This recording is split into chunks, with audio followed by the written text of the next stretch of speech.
Okay, you ready to go? You got everything set up? Yeah, I think we're pretty good here. Okay. Did you do all the mute co-broadcaster and all that stuff? Yeah, I'm gonna do it here right now. Okay. Make sure you get open mic too, so we can come out in Dota TV. I'm not streaming yet, by the way, so they can't hear us. It's fine. Let's see, what else? I mean, like, who do you think's gonna take this thing, anyways? I mean, it's pretty obvious. It's gonna be close, but I think Team Generic has got it. Generic? Dude, have you seen Potato Day play? Yeah, I was very impressed, gotta say. Oh my god. Generic Enchantress mid. Okay, yeah, that's definitely TI4 strats right there. If you've seen some of Potato... Okay, you know what? Reflexate. There's only one way I can think of to settle this. Right here, right now. Drop that beat. Y'all know what it is. Rektreational 2014. What's this? We're rapping now? It's the Potato Day and they're out to play. Looking for blood, someone's gonna pay. Brad Mear with no fear, Nick Herman and Merman. Sean Vanderman takes a stand again, I guess James is there. It's the beat down from high ground with dope sounds. Street sniper, no sniping, you can't cheat now. Game hasn't started and you got your spirit broken. Gankers gather up for 20 we smoking. Into river, you ask for the plays and you know we will deliver. All the teams study us, yeah, they gotta get their prep done. Call us all assholes, yeah, we wrecked them. We wrecked them like a butthole. What? Like the butthole? Like, oh, I'm the poop doctor, but you're gonna be the one talking about buttholes? Okay, I see how it is. Let's see what I can whip up here. Yeah, Genetic is a name with the indie rise to fame. Sick flow, thought you know, is utterly insane. Your life's still early access, so go and get your ass kicked. Try and limp away, we're just waiting for the last hit. Meet Chris Floyd, he's a Dota android. And you know Will O'Neal, be all up on that Age of Steel. Aaron and Ben, they're both ready to pounce. And you know my boy Jay got that last name I can't pronounce. Yeah, watch my team and you'll say, oh gosh, you be sitting at the creeps while we take a level 1 thrush or take a tower. Cause beggars can't be choosers, but we will take your throne. So good luck in the losers. Bracket.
Hello everybody and welcome back to the Recreational. Today we have Potato Day versus Generic, and I am joined here by my good friend Reflexy. What's going on, Reflexy? Not much. I'm just watching the intro and I'm very excited. We got production value. It's good. Wait, what are you talking about? We had an intro? Oh, I just kind of hit the button and we just started. But so yeah, we're jumping into the draft here. So let me I'll go ahead and explain a little about the teams. Potato Day consists of actually a lot of friends of ours. We got Sean Vanderman and Brad Mear from the Today podcast, also formerly of Telltale, now of Campo Santo, and Brad Mear is from Double Fine.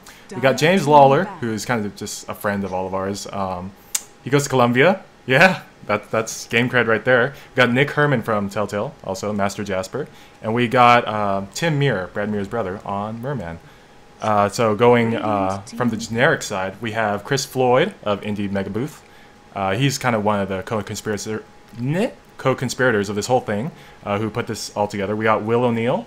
We got Jay, Chatman Jay. I cannot pronounce his last name, as some lyrics may suggest.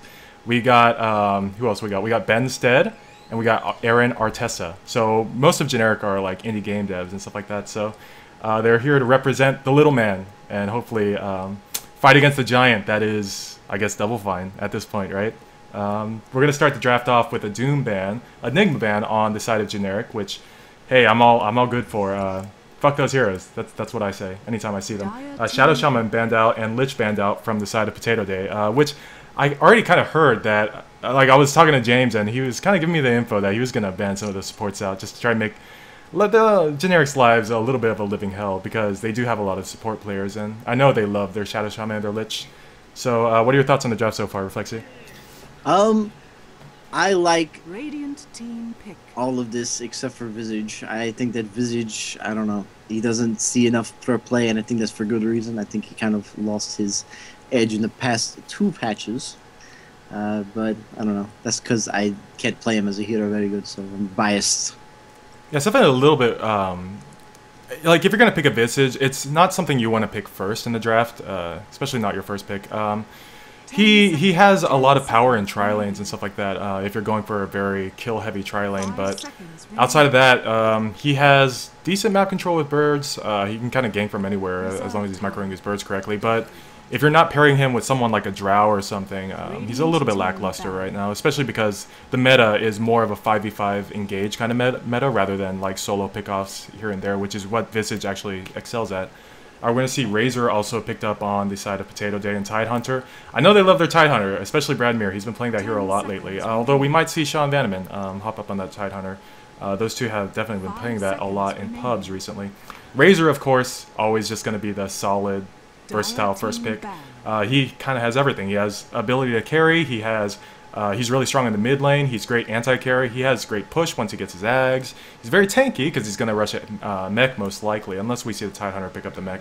We're going to see a Death Prophet on the side of Generic, which is kind of fulfills that same role. A little bit less of a carry in terms of right click, but you know, with that ult, she definitely has a huge presence in the team fights. Obviously has an insane amount of push, and yeah, I mean, the thing is, most of the picks so far have been pretty solid and just kind of can do anything kind of picks, except maybe the Visage. Like that's definitely the outlier so far in the draft. For bans, we're gonna see Omni Knight and Void. Omni Knight's just a really annoying hero you don't want to fight against, especially if you have the Death Prophet like Generic do, because the ulti will just negate Death Prophet's ulti in a team fight. We're gonna see the Void ban because Void is, I mean, like this meta so far is like in this current patch is a lot about heroes that can kind of do stuff even without farm, and Void is definitely one of those heroes. Like, even if for whatever reason, if you can't get farm on him, he still contributes heavily to the teamfight with a Chronosphere, so that's one of the reasons he's been banned out. He's also very versatile. He can go off lane. He can even go mid if you want him to, but usually you'll see him in some kind of safe lane position.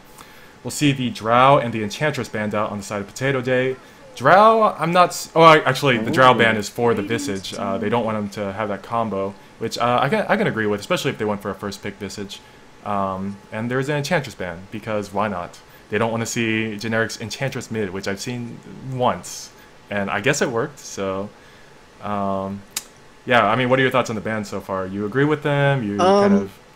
I think that it's all pretty standard. You know, you've got your sports trying to, like, do a little bit of, you know, pressure, not want to give them a little bit too much, but this Drow pick I really like. For our... people that don't know the little combo, why don't you like drop some knowledge on that little combo between Drow and Visage? Sure. So Drow has an aura that will actually give all the heroes on the map bonus damage that kind of corresponds to her agility. But she actually has an active component to that aura, where if she activates it, it'll go to all the creeps on the map globally, including Visage birds. And the way Visage Birds work, in case you don't know, they attack really fast, and they start with really high damage, but the damage drops off drastically as they attack. They'll lose damage per hit, but they still attack really fast. So if you add a static amount of damage to them, like with something like a Drow Aura, they actually do an insane amount of damage. They're huge in team fights, and for push, they're just phenomenal. Just constantly attacking with beastly attack values. It's actually really scary. You can lose Arax kind of out of nowhere. We're going to see a Lion pickup by Generic. So it looks like they have both of their supports already set up and good to go. They're really looking for a safe lane carry now because Death Prophet's going to be in the mid. Bristleback most likely going to head to the off lane. So they're going to look for the safe lane carry, so we'll probably see bans corresponding to that from Potato Day. We see the Lina picked up onto Potato Day. This is actually one of Tim's favorite heroes, Tim Merman. He loves to play this hero all the time, and he calls her his waifu, which is a little disturbing, but yeah, he definitely loves that hero, so we're definitely going to see Merman on that hero. Let's support pick 1 for Potato Day. They're looking for another support because they're most likely going to send the Tidehunter to the off lane. So, I mean, what kind of support are you looking for here from Potato Day? Well, I like, you've got Lina. If you put her in the tri-lane, you're going to have somebody else with a stun, maybe a melee hero. They've already got solid team fight, but a little bit more team fight I think would be perfect. Maybe some AoE damage. I think you know what I'm talking about.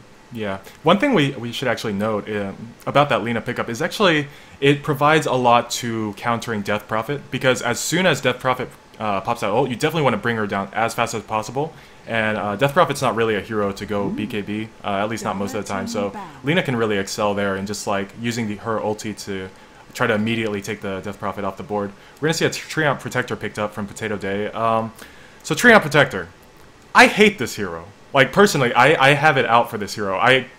If I see this hero in my game, I'm very tempted to just, like, abandon the game immediately. Of course I don't, but, you know, the desire is there for sure. Treant Protector is a hero that is not only can be very aggressive in the early game with boots and a level 1 Leech Seed. You can get a lot of kills off that, but that's not the annoying part of the hero. The annoying part of Treant Protector, when you see this hero in the game, it means you're not getting kills. Like, the living armor can keep people alive in the most insane of situations, and it really quells down the aggression from the enemy. Also, you know, there's a part where you can't really split push. You have to get a tower in one go, because if you try to split push and only get chip damage on a tower, it's going to get healed up every single time.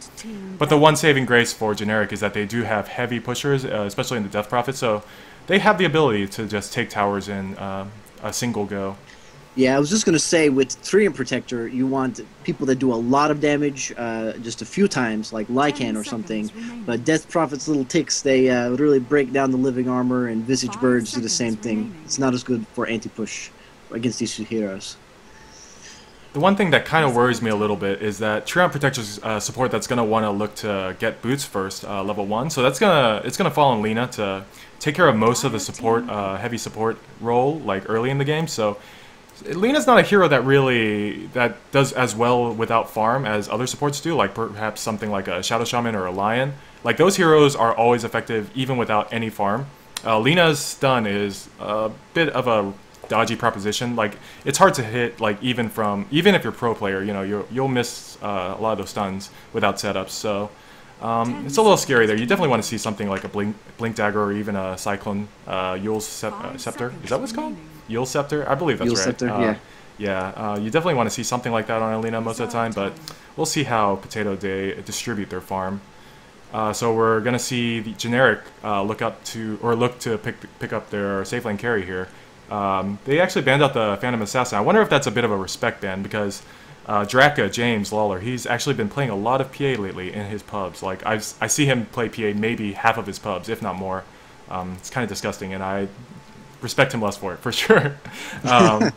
We're gonna see the Luna banned out from Potato Day, so they don't wanna see that push heavy kind of carry on the side of Generic. I think it's a really smart ban, to be honest, especially with the Visage pickup. Like, just any kind of aura based lineup is really strong with the Visage, so I think it's a really good ban. Okay, Generic's gonna go with a Phantom Lancer, someone that doesn't really contribute to the push in any way, other than being annoying with illusions, I suppose. And because he's not going to contribute to the push, you're going to see him off, like, either split pushing or farming somewhere else. But split pushing, like we covered earlier, isn't really as effective in this game because of the Treant Protectors. So I'm not really not really feeling that pick, but we'll see how Generic handles it. I mean, it looks like they're going to want to take it to the late game, unless they go a very heavy mid-game Phantom Lancer, like going something like a Drums into Diffusal, rather than going for more late-game oriented items. And we'll see how early they want to take their engagements. So the last pick from Potato Day coming up here. What would you like to see them pick, Reflexy? A carry. Let's see. Jeez, I would like Anti-Mage. Anti-Mage, I think, would be the best choice for this, and I don't know why. Don't ask me why. I just feel it. Well, I mean, there's a lot of magic on the side of Generic, and you know, if you're against that, you know, that's one step up already for you. Yeah. As for Anti-Mage, I don't know. He's not really that great at taking care of. Ooh, there's an Outworld Devourer. Okay. So I wonder. They're probably gonna send the Outworld Devourer mid instead of the Razor, and just send the Razor safe lane instead, and look to dominate a tri-lane with the slow on Treant Protector from the Leech Seed, and then Razor can kind of follow up with his Static Link and following them around, and they should be able to get pick-off kills, especially if they do a. Here's the question: will they do an aggro tri-lane here? They definitely have the means, and I don't think they want to commit 3 heroes against a Bristleback, especially if they know they're not going to kill him. They definitely can take him down level 1, but past that, once he starts getting levels in Bristleback, especially if he starts maxing that first, it's going to be a hard kill with boots on the Bristleback. So yeah, you want to go ahead and introduce the Generic side, the Dire team, Reflexy? So Generic is going to be Christopher Floyd playing as our Death Prophet. We've got Zumiraman. Now, you know these people a lot better than me. They're professional Dota players, we'll leave it at that. Yeah, pretty much. We've got PL, Catch Shirts, Chatman J, my boy Jay, whose last name I can't pronounce, sitting in the Visage spot. So, I'm going to try this here. The Thong. I think that's it. I'll hold that thought, because we actually see a smoke rotation from Potato Day. Looks like they're invading the jungle, but the smoke ran out, unfortunately. It looks like they popped it really early, deep in their own base, so they didn't really have that much time. They do get a safe, uncontested ward off, so the Dire side is not going to know where that ward is. So they're going to have to try to waste a couple of sentries just to deward that. It looks like Dire is steering clear of the jungle for now. So they might know something's up or might suspect it, so they're just going to be wary of that. And looks like, yeah, we're just not going to see any action from that level 1 smoke. I don't know if you got to see that call out that Mr. Bristleback said to us. Oh no. But yeah, apparently we're not going to make it into the winner's bracket. Oh, no worries. No worries. We lost on purpose for sure in our first game. Yeah, we're going to Navi it up. It's cool. So we're actually going to see a Visage mid. Huh, that's interesting. So Generic bringing out the pocket strats, I guess, with a Visage mid and support Bristleback. What are your thoughts on support Bristleback, Reflexy? I don't like it. He don't I have don't like nothing. I mean, he can go Viscous Nasal Goo all the time. Oh, 1 second, we're going to see some action on bot lane as they dive the Krob. And yeah, that's definitely a dead Krob. That's the power of level 1 Leech Seed with boots on tree. Yeah. You're just not getting away from that, even if you have boots first. By the way, I apologize for some mouse issues I'm having. My mouse seems to be like dying out erratically. Hopefully that doesn't continue. It's been fine since for like the whole day, but it's like going crazy now for whatever reason. So yeah, we're gonna see the OD versus Visage in mid. Yeah, I don't know what to say about that lane other than OD's gonna astral him a lot. Visage is gonna have no mana and he's just gonna try to right click stuff with no damage. Not a fan, but hey, if they can make it work, they'll make it work. We'll see what happens with that lane. We do see Bradmere on the off lane Tidehunter. He's just gonna pick up some levels of Anchor Smash and some levels of Kraken. The thing is though, with offlane Tide on the Radiant side, you actually don't have the Ancients nearby as opposed to the Dire side, which you do have the Ancients relatively close. So he's not gonna be able to stack those Ancients. Looks like we see Tim zoning out the Krob in the offlane, Chris Floyd.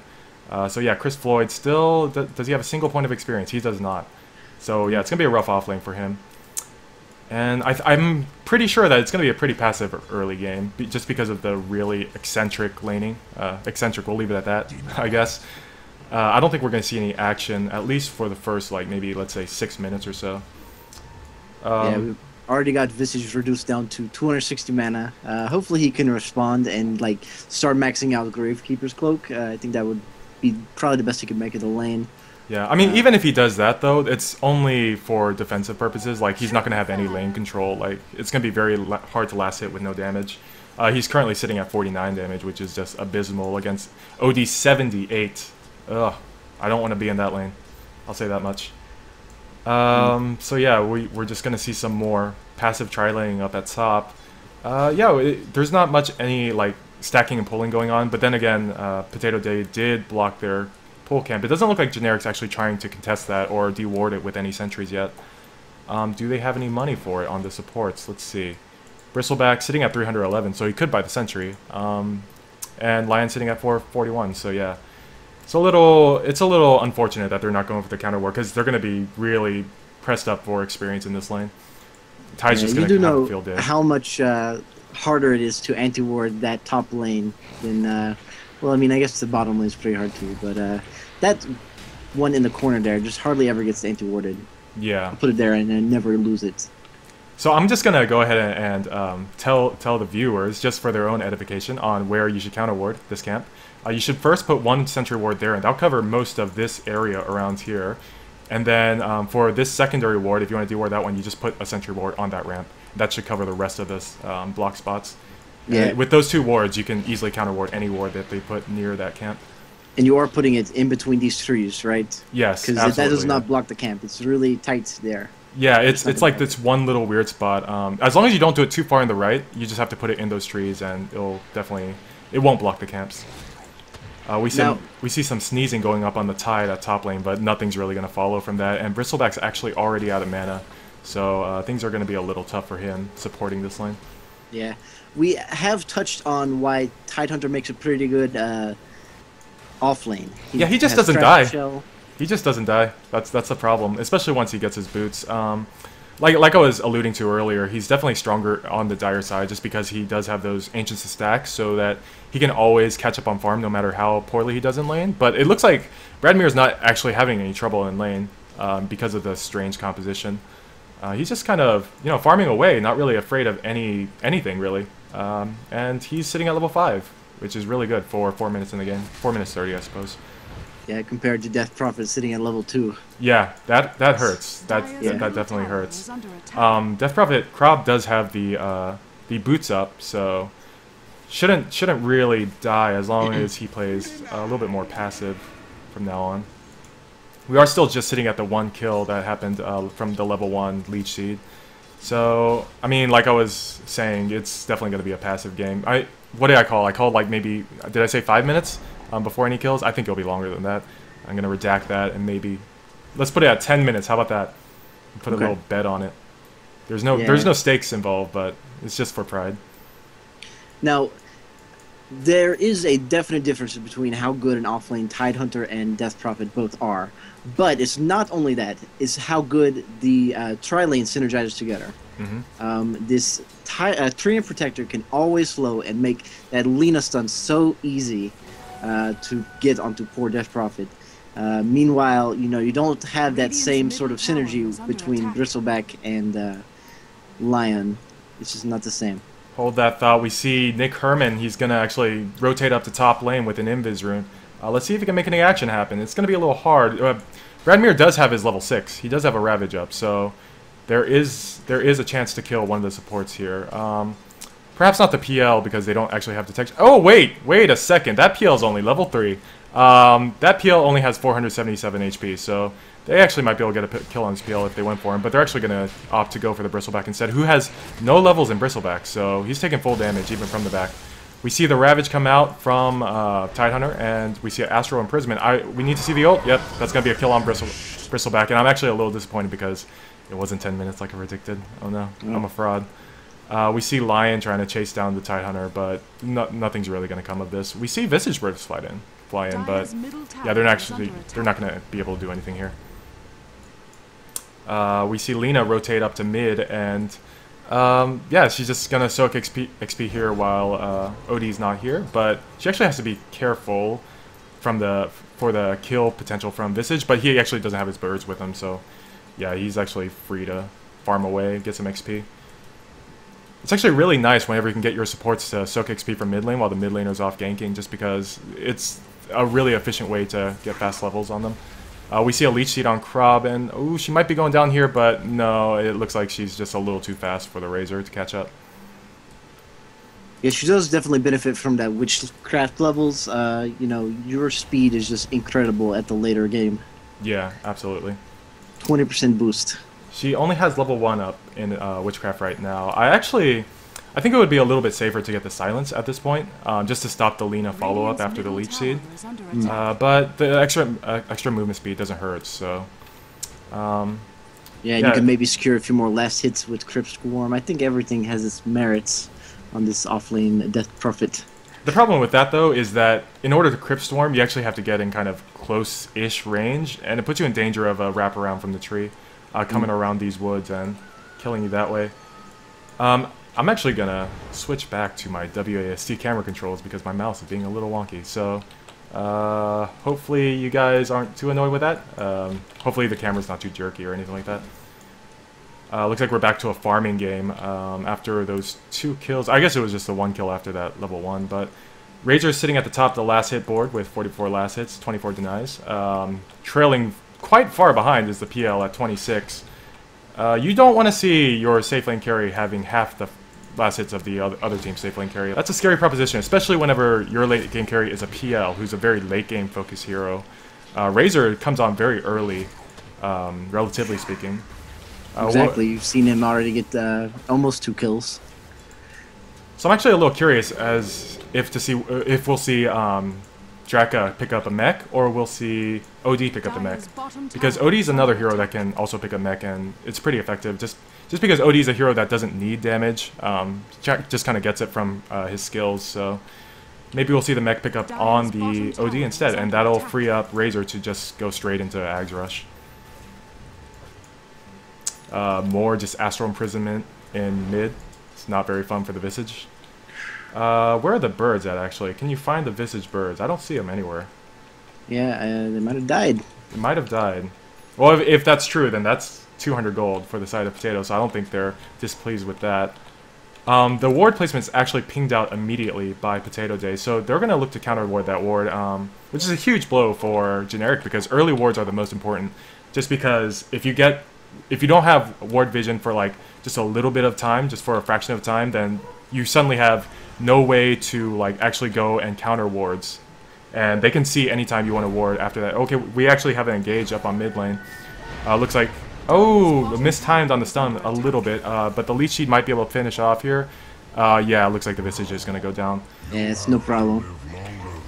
So for those who didn't know, if you use Astral Imprisonment from OD, you can actually time when the hero is going to come out, because there's a little ring inside the outer ring that expands, and when it reaches the edge of the outer ring in the animation, that's when the hero is going to come out. It's hard to explain without actually seeing it in action. I'll point it out next time we see an Astral Imprisonment. Up at top, we just see more passive farming and sneezing on the Tidehunter, I guess, from the Bristleback. And yeah, nothing's really happening in that lane. Let's see how the farm is going. Actually, it looks like Brad Muir is going to be picking up the mechanism. The Tidehunter is going to be picking up the mech for Potato Day. So I guess that frees up the OD to go for early 4-staff, if that's what he opts to do. Doesn't really seem to have anything on him right now. Actually, he is flying something out on the Courier. It's going to be a Treads, though. So he's free to go any mid-game items he wants to. We're going to see some pressure on the bot tower. Actually, is probably going to go down with this catapult here. James is just going to tank it up, and he doesn't get the last hit, unfortunately. But hey, a tower is a tower, so he'll leave it at that and take his victories there. Yeah, we see the birds back up for the Visage, but they're not really doing anything other than to help him last hit in the mid lane. And we might see some rotation from Potato Day. No, it's just James picking up some items, I suppose. He's going to pick up a point booster here for the Ags. Yeah. So yeah, James is actually getting quite farmed on the Razor, I should say. 63 last hits, and he's working up to that Ag Scepter right now. So once they actually get that Ag Scepter up on the Razor, that opens up a whole world of push for them. They could just start to 5-man group, ball up, at that point and just take every tower that they want. And there's not really much that Generic can do to contest it. They do have a Death Prophet ult, but at this point... Actually, no. Death Prophet doesn't even have her ult yet. 12 minutes in the game, so that's definitely going to hurt them in the team fights. Even when she does get the ult, it's only a level 1 ult, which level 1 Death Prophet ult actually isn't that powerful. Yeah, we're just going to see a bit of a push from bot lane from Potato. What are your thoughts on the way the game is unfolding so far, Reflexy? I gotta say, I really don't like this choice of the mechanism on Tidehunter. I would rather see him with a Blink Dagger. He's really their main initiator unless we see an early Blink on Treant, which he's got about 400 gold in the bank. It's not gonna happen. Oh, Dust coming up.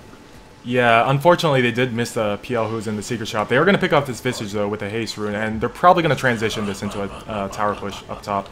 Especially because the PL just TP'd out, so... they're going to get some free birds off this also. That's always nice. 100 gold for the support, which is nice to have. Yeah, it looks like there's going to be a free top tower for them. In the meanwhile, they are trying to defend bot, but it's only a solo tree there, so it's not like there's really a push there.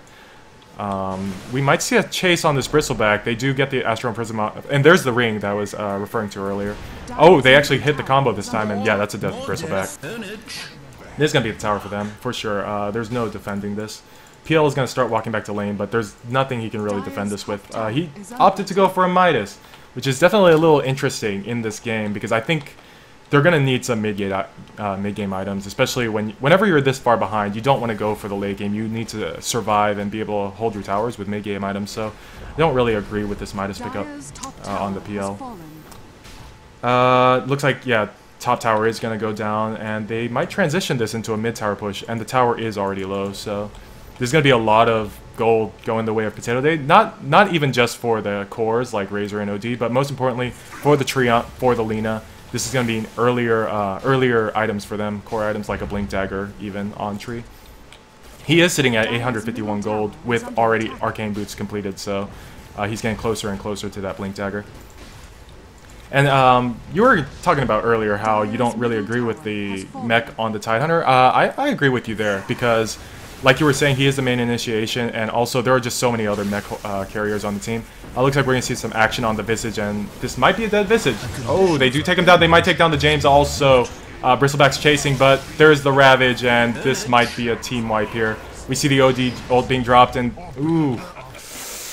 They just kind of disappeared. PL just barely escaping with his life. This is going to be a mid-tower down, T2. So yeah, here, this is the Deathball push that Generic wasn't really respecting with their picks, especially with the PL pick going for the late game. This is kind of the mid-game power of heroes like Razor, heroes like OD, Tide, Tree, I guess Lina even.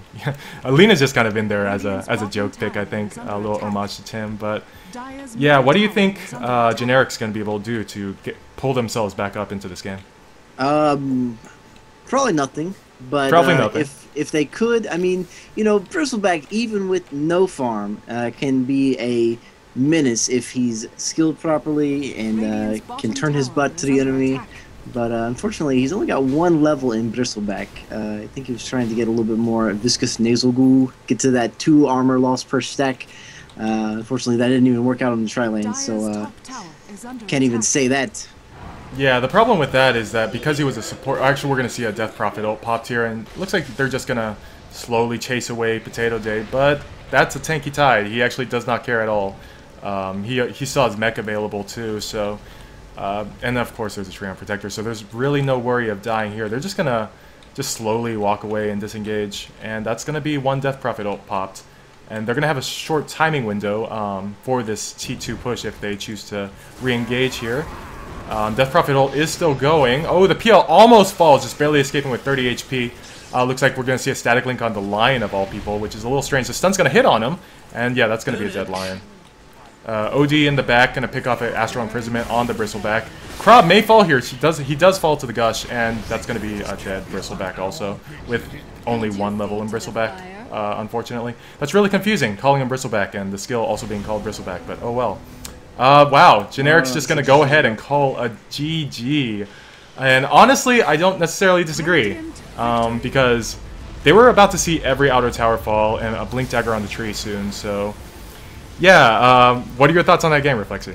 I think that could have went totally differently if we saw Death Prophet middle, Bristleback on the off lane, and then a PL Visage Lion game. Death Prophet middle? What? What are these crazy strats you're coming up with here, Reflexy? Well, either way, Potato is going to take game 1 very convincingly, like I foretold in the rap song. And that's going to be game 1 for the recreational series of Potato Day versus Team Generic. Join us back shortly where we'll have game 2 in this best of 3 series. And yeah, stay tuned.